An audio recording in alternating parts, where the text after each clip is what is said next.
Good morning दोस्तों, और स्वागत है आप सभी का एक बार फिर से हमारे करंट अफेयर्स सेशन में। एंड मैं सबसे पहले आप सभी से माफ़ी मांगना चाहूँगी कि पिछले 2 दिनों से ये सेशन नहीं हो पाया था क्योंकि मुझको बहुत ही ज़रूरी काम आ गया था।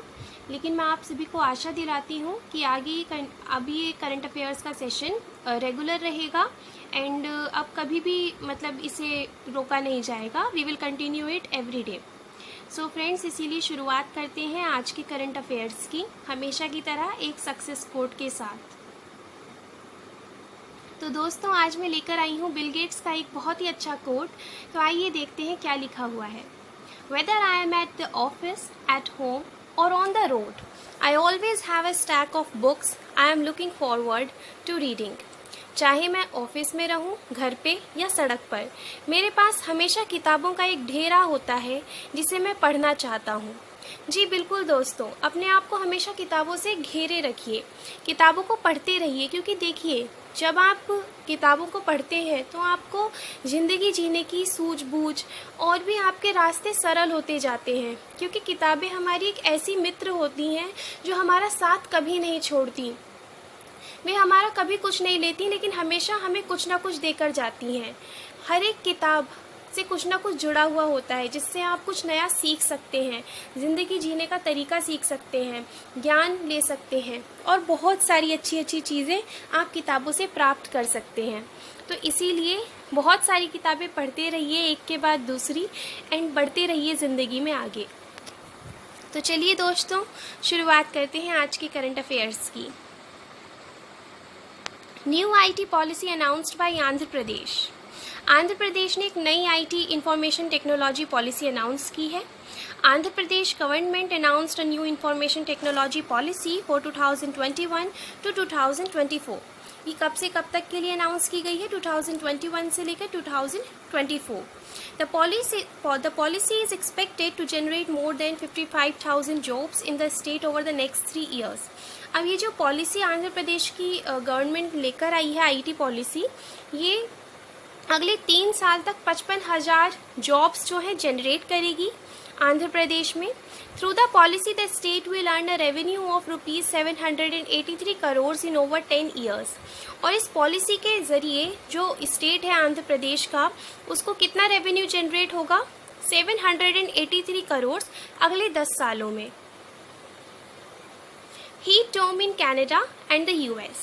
Canada and the United States have been reeling under the heat wave, causing severe health crisis to the people living in parts of North America. Canada और यूएसए के जो लोग हैं वो काफ़ी हेल्थ क्राइसिस से गुजर रहे हैं। क्यों? क्योंकि बहुत ही ज़्यादा, जैसे हम हमेशा सुनने में आता है कि भाई कैलिफोर्निया के फॉरेस्ट्स में आग लग गई, एंड क्योंकि देखिए इतनी ज़्यादा ग्लोबल वार्मिंग है जिसकी वजह से जब ये गर्मियों का सीज़न आता है तो यहाँ पर ये जो पार्ट्स हैं, वो जो फॉरेस्ट्स होते हैं यहाँ के, वो फायर कैच कर लेते हैं। तो बिल्कुल वही कंडीशन हो रही है, बहुत ही ज़्यादा हीट वेव्स वहाँ पर हो रहे हैं जिसकी वजह से वहाँ पे एक हेल्थ क्राइसिस हो गई है। ऑब्वियस सी बात है, अगर किसी जगह का टेम्परेचर बहुत ज़्यादा बढ़ जाएगा तो भाई बहुत सारी डिजीज़ेज़ इन चीज़ों से हो सकती हैं।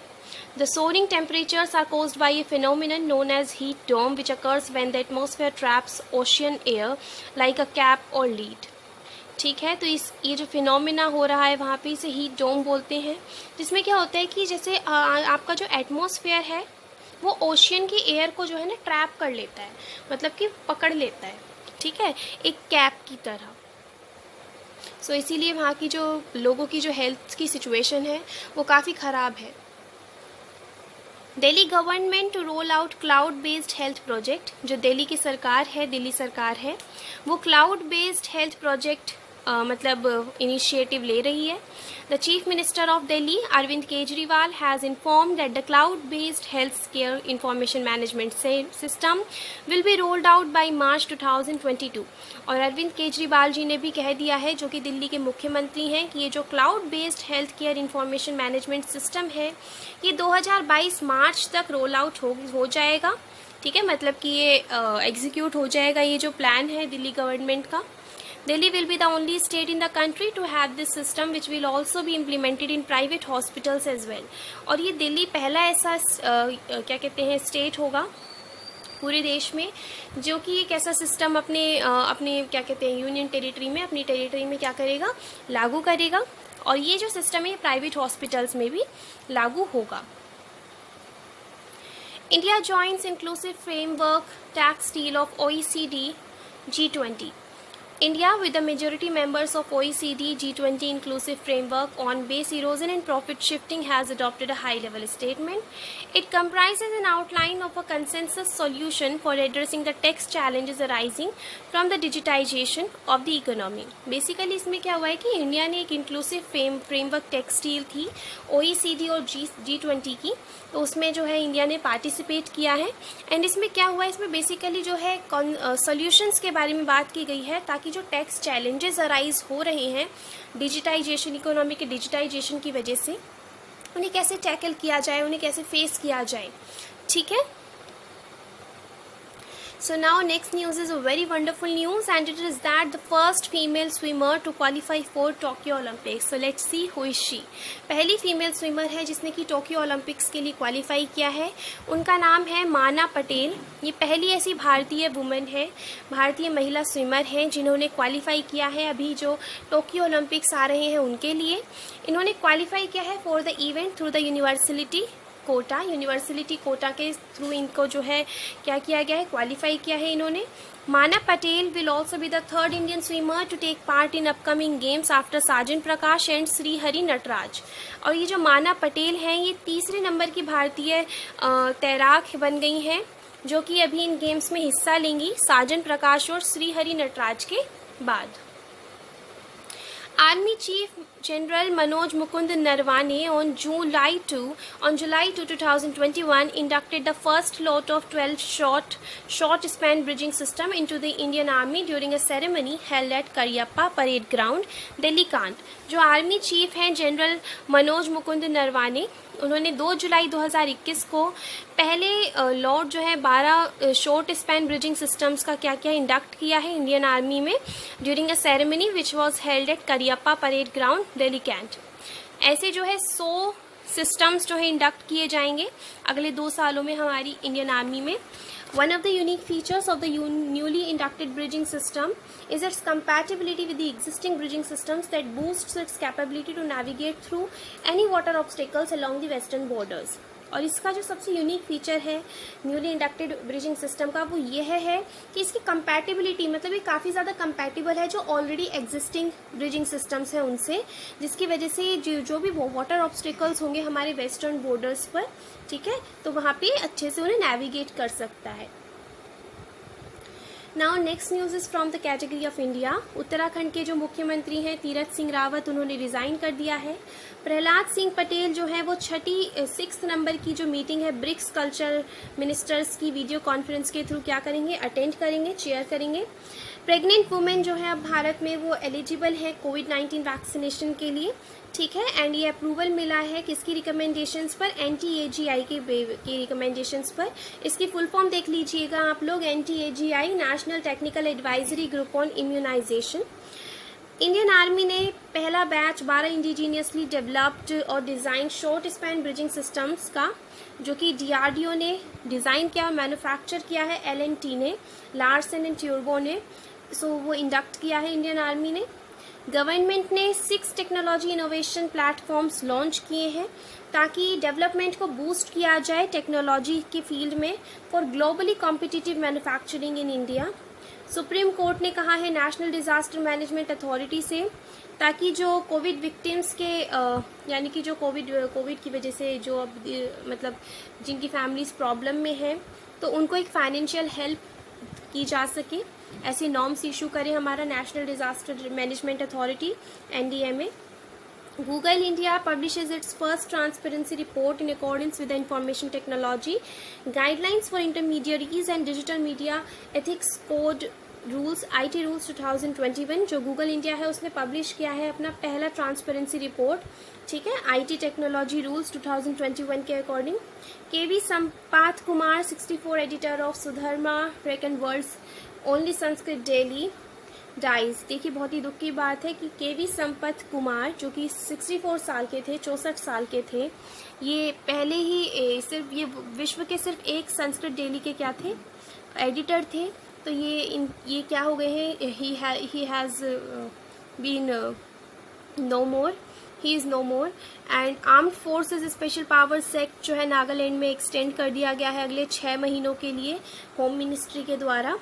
कैबिनेट ने अप्रूव किया है memorandum of understanding between India Gambia on refurbishing personnel administration and governance reforms.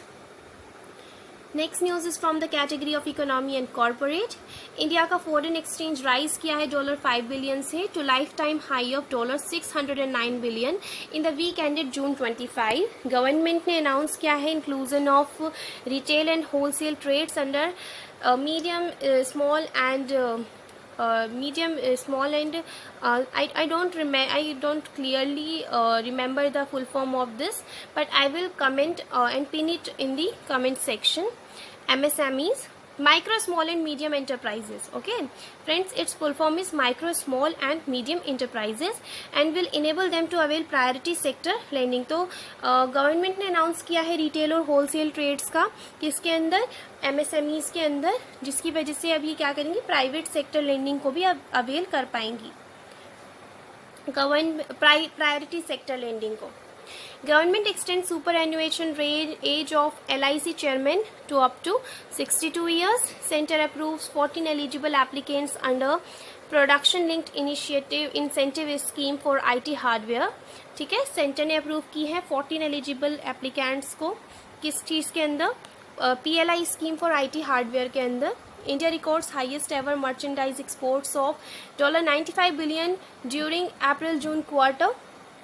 And cabinet approves rupees 6.29 lakh crore relief package announced by finance minister to support pandemic hit economy। pandemic hit economy को tackle करने के लिए कितने करोड़ का relief package centre cabinet ने approve किया है, 6.29 lakh crore. CCEA approves revamped distribution sector scheme for power discoms with over rupees 3 lakh crores।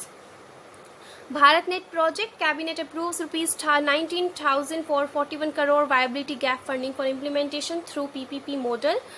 and cabinet ने अप्रूव किया है आत्मनिर्भर भारत रोजगार योजना का एक्सटेंशन अगले 9 महीनों तक टिल March 31, 2022।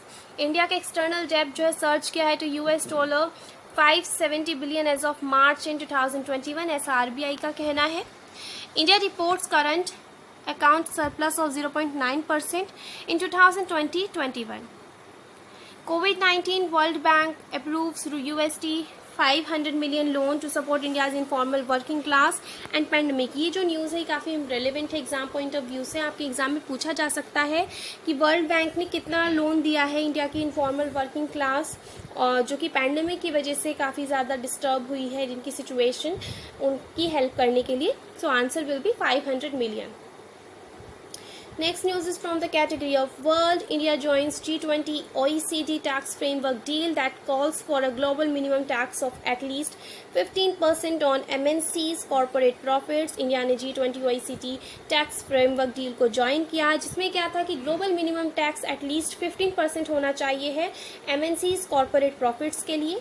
अफगानिस्तान का US military leaves Bagram airbase after nearly 20 years। 20 सालों के बाद US की मिलिट्री ने बागराम एयरबेस को अफगानिस्तान में क्या किया है, वहां से छोड़कर जा रही है। US House of Representatives passes bill to remove statues honoring those who upheld slavery or backed the Confederacy from the Capitol building। US House of Representatives ने ऐसा बिल पास किया है जिसमें कि ऐसे लोगों के स्टैचूज को जिन्हें की ऑनर किया जाता है कि जिन्होंने स्लेवरी को ज़्यादा वो किया, क्या कहते हैं, प्रमोट किया स्लेवरी जैसी बेकार चीज़ों को, तो उनके जो स्टैचूज हैं उनको रिमूव करने के लिए बिल पास किया गया है। Rebel fighters in the Tigray region of Ethiopia recapture regional capital Mekelle. जो रेबल फाइटर्स हैं टिग्रे रीजन में एथियोपिया के, उन्होंने दोबारा से रीजनल कैपिटल मेकेले को क्या कर लिया है, कैप्चर कर लिया है। इंटरनेशनल डे ऑफ पार्लियामेंटरिज्म कब मनाया जाता है, 30 जून। स्पोर्ट्स में देखिए माना पटेल पहली भारतीय महिला बन गई हैं, भारतीय महिला तैराक बन गई हैं जिन्होंने टोक्यो 2020 ओलंपिक्स के लिए क्वालिफाई किया है। इंडियन नेवी के एथलीट MB जाबीर ने क्वालिफाई किया है Tokyo Olympic men's 400 metre hurdles के लिए। वाको India kick boxing federation gets government recognition as national sports federation. ठीक है, ये जो वाको इंडिया किक बॉक्सिंग फेडरेशन है इसको गवर्नमेंट रिकॉग्निशन मिली है, कैसे? As national sports federation. वाको की फुल फॉर्म है world association of kick boxing organisations. ये आपकी बैंकिंग और एसएससी एग्जाम के पॉइंट ऑफ व्यू से बहुत इंपॉर्टेंट फुल फॉर्म है। So here friends, we reached to the end of our video and I hope that you have liked the session, and if you are new to my channel, to subscribe it and do not forget to like the session if you think that the content was really helpful and is motivating you to prepare more and more in your preparation and grow a little bit more from each passing day. So thank you friends for listening to the video completely and have a wonderful day ahead.